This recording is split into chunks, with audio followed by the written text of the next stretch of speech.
Good morning दोस्तों, आप सभी का डिजिटल एकेडमी पे स्वागत है। और आज हम लोग चेरों एवं उज्जैनी वंश के बारे में पढ़ेंगे। तो पूर्व मध्यकाल में सोन नदी की घाटी के क्षेत्र में किस जनजातीय राज्य का उत्थान हुआ? तो खारवार का। पाल सत्ता के पतन काल में मध्य बिहार में किस जनजाति ने अपना राज्य गठित किया? तो भार जनजाति ने।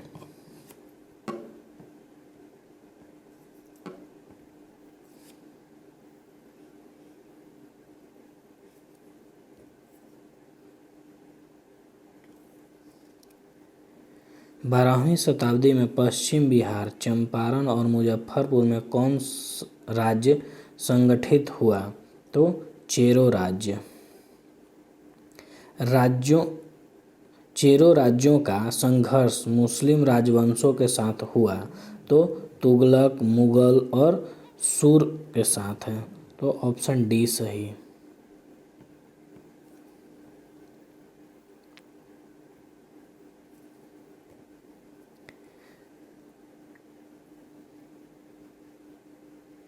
दलपत शाही का संबंध किस राज्य से था? तो उज्जैनी राज्य से। चेरो शासकों को शाहाबाद क्षेत्र से विस्थापित किया। तो उज्जैनियों ने। शेर शाह ने मुगलों के विरुद्ध संघर्ष में किससे सहायता प्राप्त की थी? तो चेरो शासकों से।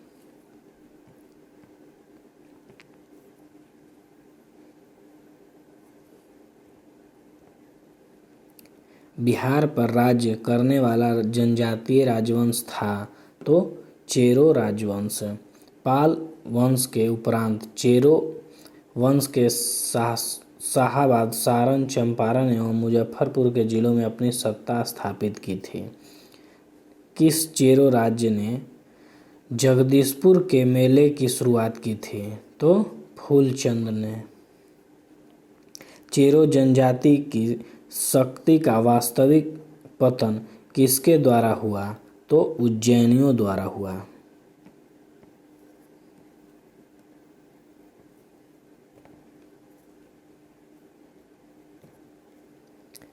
भोजपुर में उज्जैनी वंश का संस्थापक था।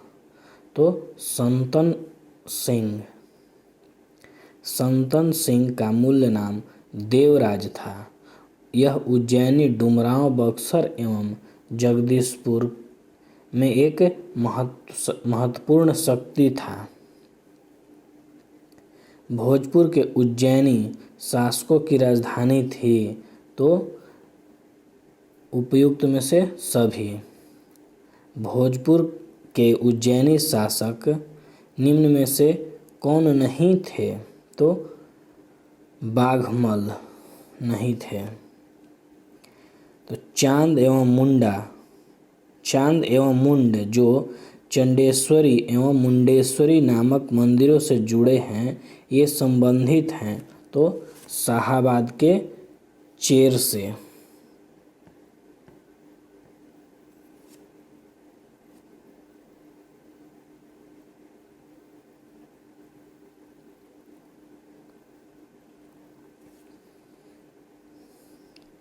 बिहार में अफगान सत्ता के प्रारंभिक उत्कर्ष में निर्णायक देन थी। तो नुहानी कबीलों की।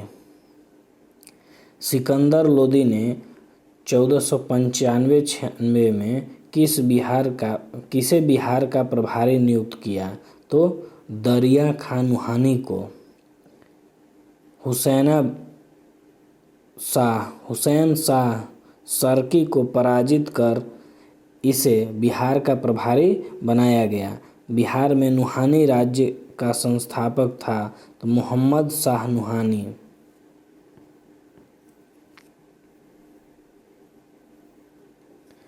मोहम्मद खां लोहानी का असली नाम बहा खां था।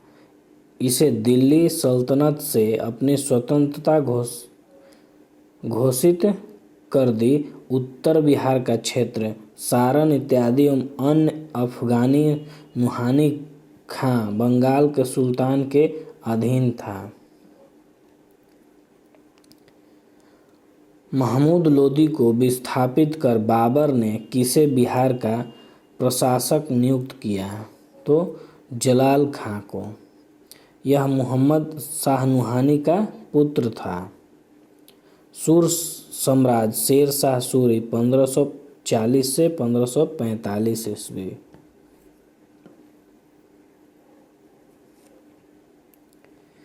सूरवंश की स्थापना की तो शेर शाह ने। शेर शाह का बचपन का नाम या मूल नाम फरीद खान था। शेर शाह को शेर खां की उपाधि दी थी तो मोहम्मद नुहानी ने। एक शेर मारने के उपलक्ष्य में उसे शेर खां की उपाधि दी गई थी। शेर खां के पिता हसन खां जमींदार थे, जागीरदार थे तो सासाराम के। शेर खां बिहार के किस शासक का संरक्षक नियुक्त हुआ था? तो जलाल खां के।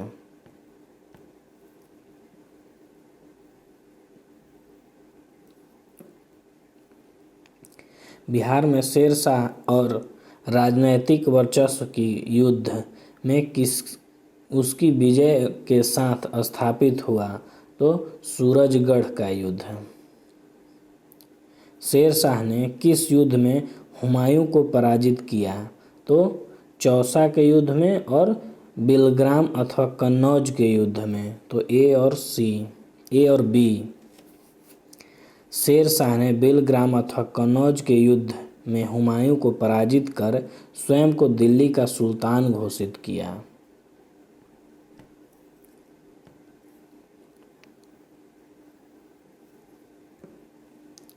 शेर शाह द्वारा पटना के नवनिर्माण का वर्णन किस रचना में मिलती है? तो तारीख़े दाऊदी। शेर शाह द्वारा अफगान राज्य की पुनर्स्थापना किस युद्ध के उपरांत हुआ? तो कन्नौज या बिलग्राम युद्ध के बाद।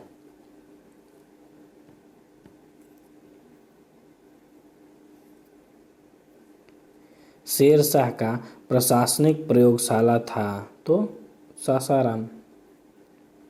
बिहार का अंतिम अफगान शासक था तो दाऊद खां करार रानी।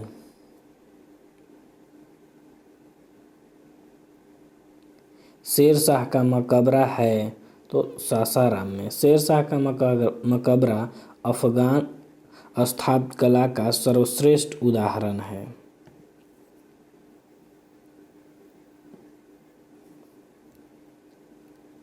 शेर शाह द्वारा पटना का दुर्ग और पटना को राजधानी बनाने की चर्चा कहाँ मिलती है?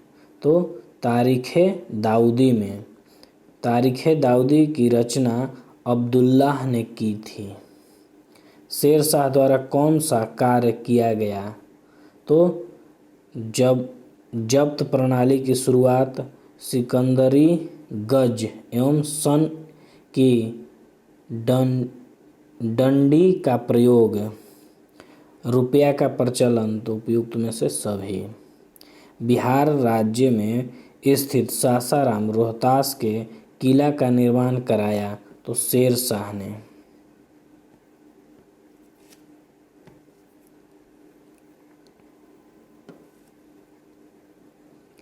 निम्न में से कौन सा कार्य शेर शाह द्वारा नहीं किया गया? तो इबादत खाना का निर्माण नहीं कराया गया। मगध काल में पटना का नवनिर्माण कराया था तो शेर शाह ने। सासाराम किसके मकबरे के लिए प्रसिद्ध है? तो शेर शाह सूरी, हसन खां सुर के और इस्लाम शाह तो उपयुक्त में से सभी।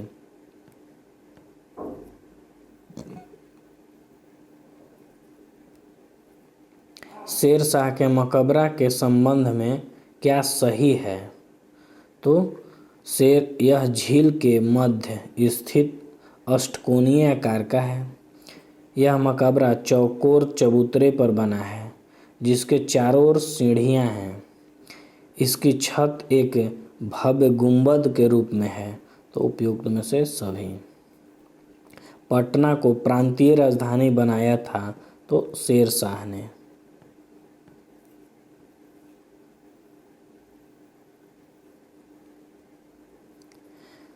सुप्रसिद्ध सूफी संत शेख वड़न किस अफगान शासक के समकालीन था?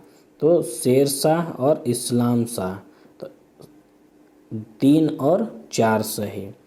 अष्टकोणीय मकबरों की श्रृंखला में अंतिम मकबरा तो इस्लाम शाह का था। शेरशाह के अधीन बिहार में कितनी सरकारें प्रमंडल थीं? तो 7।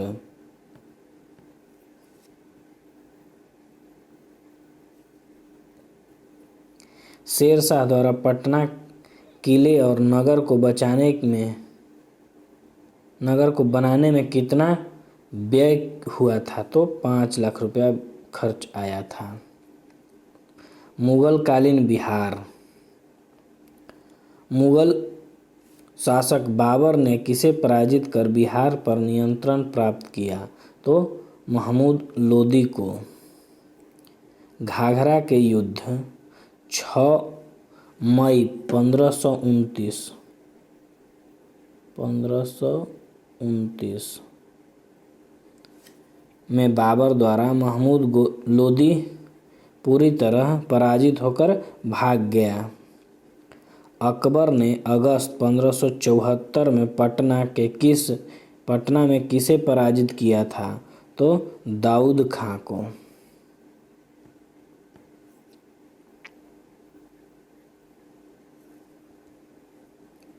अकबर ने पटना युद्ध के बाद बिहार में किसे दाऊद खां से निपटने के लिए छोड़कर लौट गया?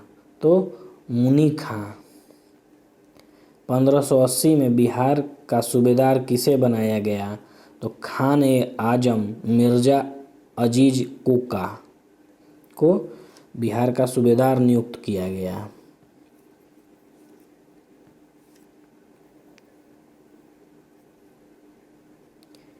किस मुगल शासक के समय बिहार पठानों एवं मुगलों के बीच लड़ाई का केंद्र बना? तो अकबर के शासनकाल में। अकबर के समय में बिहार के उज्जैनी राजा दलपत शाही के विद्रोह किया था।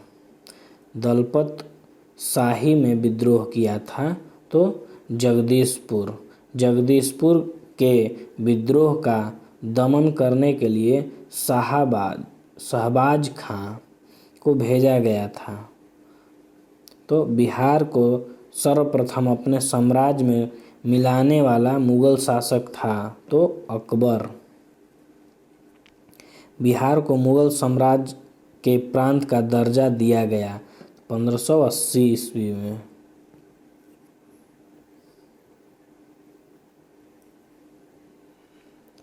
किस मुगल शासक ने मनेर की बड़ी दरगाह का भ्रमण किया था? तो बाबर ने। किस मुगल शासक ने मनेर में बंगाल के सुल्तान से भेंट की थी? तो हुमायूं ने। पटना की विजय में किस मुगल शासक ने भाग लिया था? तो अकबर ने। किस मुगल राजकुमार ने अपने विद्रोह के क्रम में बिहार में शरण ली थी? तो शाहजहां।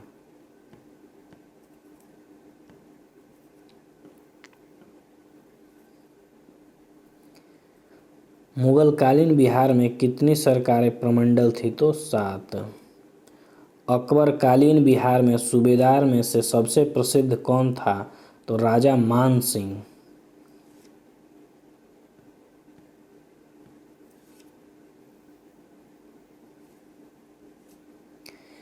बिहार किस मुगल सूबेदार ने रोहतास को अपनी राजधानी बनाया? तो राजा मान सिंह ने। किस मुगल शासक के समय में बिहार में सर्वाधिक विद्रोह हुआ? तो अकबर के शासनकाल में। बिहार में मुगलकालीन इमारतों में सबसे पुरानी है? तो हाजीपुर की जामा मस्जिद। राजकुमार अजीम द्वारा अजीमाबाद को बसाने में पर कितना व्यय किया गया था? तो 1 करोड़।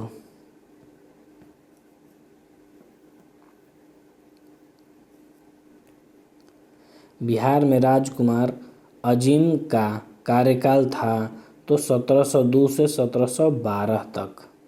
औरंगजेब के शासनकाल में बिहार में सरकार प्रमंडलों की संख्या थी तो 8। किस मुगल शासक के शासनकाल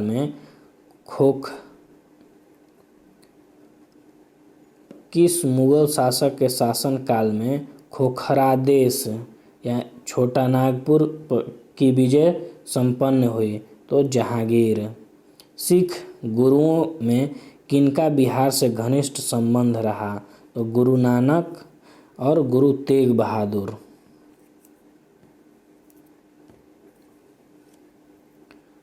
तो गुरु नानक, गुरु तेग बहादुर और गुरु गोविंद सिंह। तो 1, 3 और 4। किस मुगल सम्राट के शासनकाल में बिहार पर दिल्ली का नियंत्रण वस्तुतः समाप्त हो गया? तो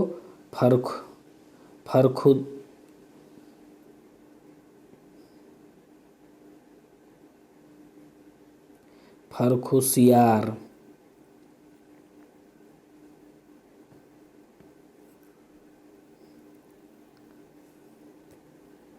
ईरानी यात्री मोहम्मद सादिक किस मुगल शासक के समय बिहार आया था? तो जहांगीर के शासक काल में। ईरानी यात्री अब्दुल लतीफ़ किस मुगल शासक के शासनकाल में बिहार आया था? तो अकबर के शासनकाल में। मान सिंह को बिहार प्रांत का प्रांतपति नियुक्त किया था तो अकबर ने। राजा मान सिंह ने रोहतास को अपनी राजधानी बनाया था। मुगल शासक जहांगीर ने 1621 में किसे बिहार का प्रांतपति नियुक्त किया था? तो राजकुमार परवेज को।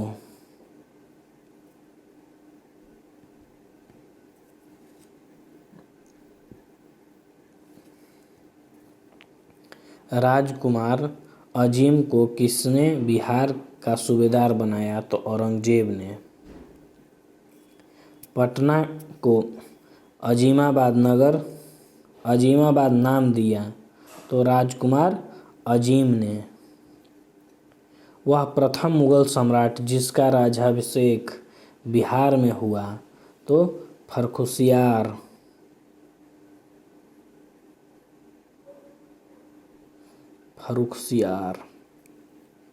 किस मुगल शासक का राज्याभिषेक पटना में हुआ? तो फर्रुखसियार का।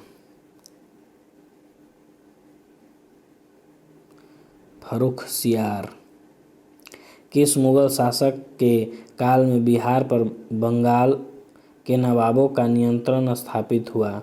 तो बहादुर शाह प्रथम।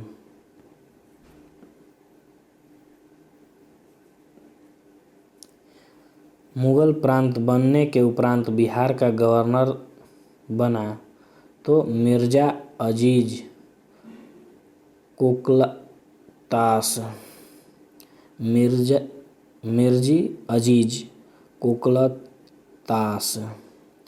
मुगल कालीन बिहार का गवर्नर था तो उपयुक्त में से सभी। शुजा खां, सईद खां और मुकर्रब खां। बिहार में किस मुगल शासक का राज्याभिषेक अंग्रेजों के संरक्षण में हुआ था? तो शाह आलम द्वितीय का।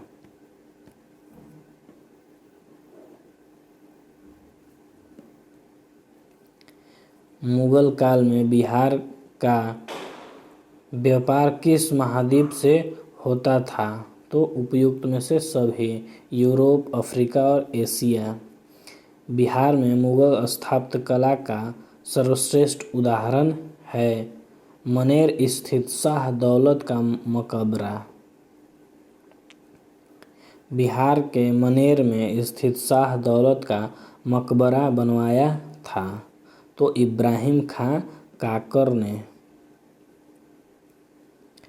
इसे जहांगीर के शासनकाल में बिहार के प्रांतपति इब्राहिम खां काकर ने बनवाया था।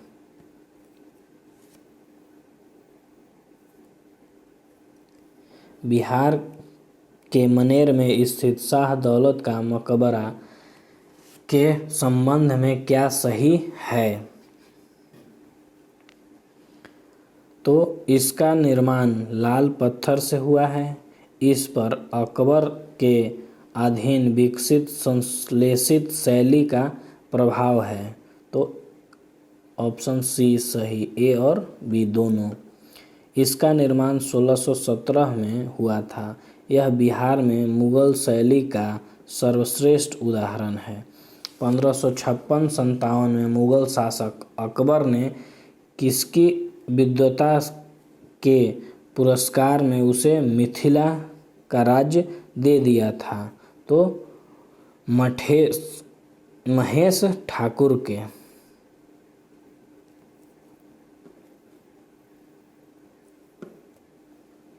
शाहजहां के काल में बिहार का सूबेदार था?